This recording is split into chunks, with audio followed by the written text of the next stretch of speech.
ratio yang kita sebut saja 60% hingga 80% range-nya gitu ya, tergantung, itu yield-nya cukup tinggi gitu. Yield-nya udah menyentuh high single digit ya. Bahkan mungkin bisa low double digit gitu. Jadi 8-9% bahkan menyentuh bisa 10-11% ya. Tergantung labanya berapa dan rasionya berapa. Itu juga menghasilkan pendapatan dan beberapa kegiatan-kegiatan lainnya gitu. Tapi fee is a very important factor juga buat kita. Dan akan selalu ditingkatkan ya, di samping tentu pendapatan Betul. dari bunga gitu. Betul. Kita akan terus fokus untuk meningkatkan fee base ya. Kalau sekarang pakai Livin ya, kalau saya biasa pakai Kris gitu, defaultnya itu memang ke kartu kredit ya. Betul.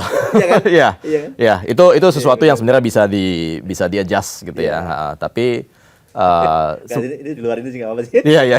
Tapi itu sebenarnya ya sebuah inovasi juga gitu ya, sih, sebuah inovasi juga gitu ya. Karena konsepnya kan sama, sumber daripada pembayaran bisa menggunakan kartu debit biasa, bisa menggunakan kartu kredit, bisa menggunakan cash gitu ya. Nah, sebenarnya yang dilakukan QRIS itu adalah ya bagaimana caranya bisa membayar menggunakan HP gitu, tetapi sumber dananya ya bisa berbagai macam. Bisa tabungan. Iya, kan? betul. Tapi yang pertama diarahkan sekarang kayaknya kartu kredit nih. Nah, ya kan? itu bagus sih, inovasi yang bagus. Itu sebuah inovasi ya, bisa dipilih juga sih sebenarnya ya. Karena bagi kita juga sebetulnya enak, bisa ngatur cash flow secara lebih baik juga. Betul, kan? betul ya. Dan memang kan nggak semua punya kartu kredit kan, jadi yang nggak punya ya udah otomatis ke rekeningnya lah gitu. Kembali ke soal dividen ya. Kalau dividen interim kan bagikan Januari. Betul. Yang dividen final ya pasti nanti juga akan Betul. sinyalnya juga akan diberikan mungkin di pertengahan tahun ya. Iya, itu biasanya sudah pasti kan setelah RUPS ya, Pak Mas Irom. Nah, RUPS-nya ini juga belum tahu kapan, tapi kurang lebih ya mungkin Maret atau April ya, di sekitaran itu. Jadi more or less menuju tengah tahun ya, mungkin pembayaran dividen finalnya gitu.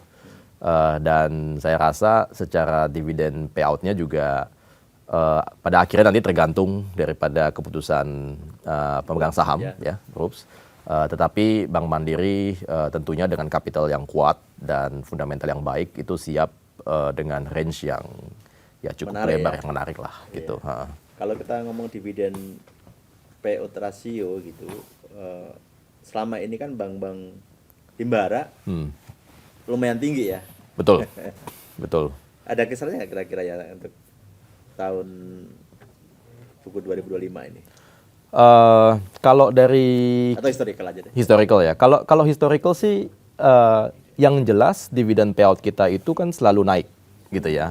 Jadi ada masa di mana kita bayar di angka 40%-an, habis itu naik ke 50%-an, habis itu menjadi 60% itu kalau tidak salah ya zaman-zaman Covid gitu. Jadi di masa Covid naik menjadi 60%-an dan rasio tersebut stay di situ hingga tahun 2024 kita membayarkan 78% payout ratio. 78% ya. Iya, mendekati 80%. Nah, itu hanya untuk memberi gambaran bahwa bisa sejauh itu gitu ya, bisa se-stretch itu payout ratio-nya.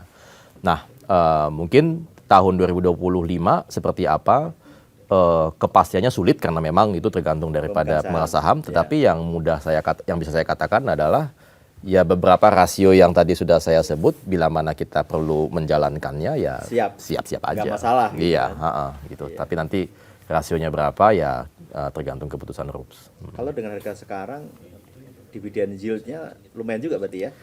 Betul. Kalau misalnya kita lihat dengan harga sekarang dan kita mengasumsikan laba 2025 sesuai dengan konsensus misalnya dan payout ratio yang kita sebut saja 60% hingga 80% range-nya gitu ya, tergantung, itu yield-nya cukup tinggi gitu. Yield-nya udah menyentuh high single digit ya. Bahkan mungkin bisa low double digit gitu. Jadi 8-9% bahkan menyentuh bisa 10-11% ya. Tergantung labanya berapa dan rasionya berapa gitu. Tapi yang jelas udah pasti ya meskipun ini datang dari bank juga ya. Yang jelas di atas deposito berjangka ya gitu. Pasti kan. Bunga deposito yang jelas gitu ya. Yang jelas dan juga sudah pasti di atas dividen yield dari banyak emiten lainnya gitu. Untuk Bank Mandiri ya di harga saham hari ini ya. Untuk pemburu dividen nih. Betul. Memang saham-saham bank, big bank ya terutama, ini bisa jadi incaran gitu. Betul. Bisa jadi incaran. Tentu di samping sektor lain seperti batu bara yang juga dividennya biasanya tinggi-tinggi banget tuh. Betul, Ya kan? betul. Namun memang mungkin yang unik dari perbankan itu adalah kestabilannya gitu ya, kestabilannya gitu. Ya ada tahun 2020 di mana labanya turun yaitu karena COVID gitu ya. Tapi perbankan itu cenderung stabil. Artinya labanya. Termasuk harga sahamnya sebetulnya ya. Termasuk harga sahamnya, namun memang harus diakui harga sahamnya relatif lebih volatile daripada labanya gitu.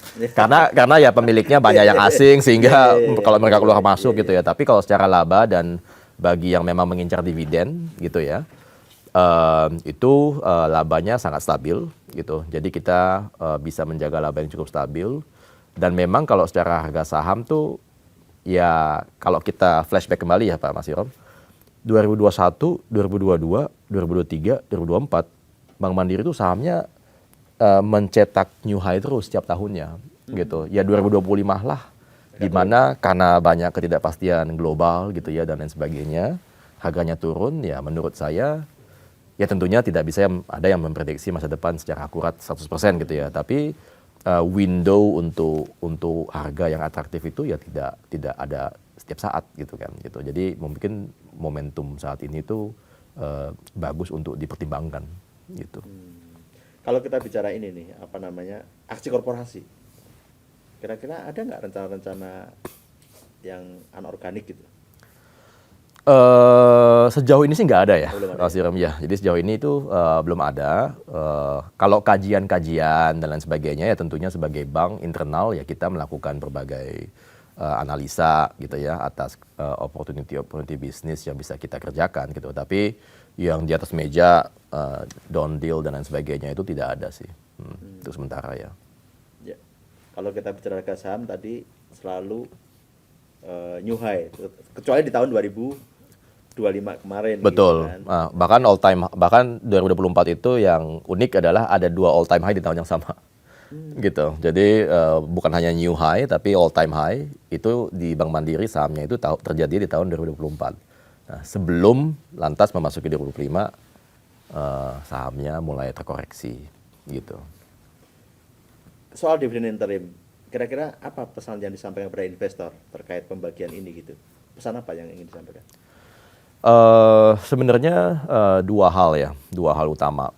Yang pertama itu adalah menyatakan apresiasi yang sebesar-besarnya kepada investor kami.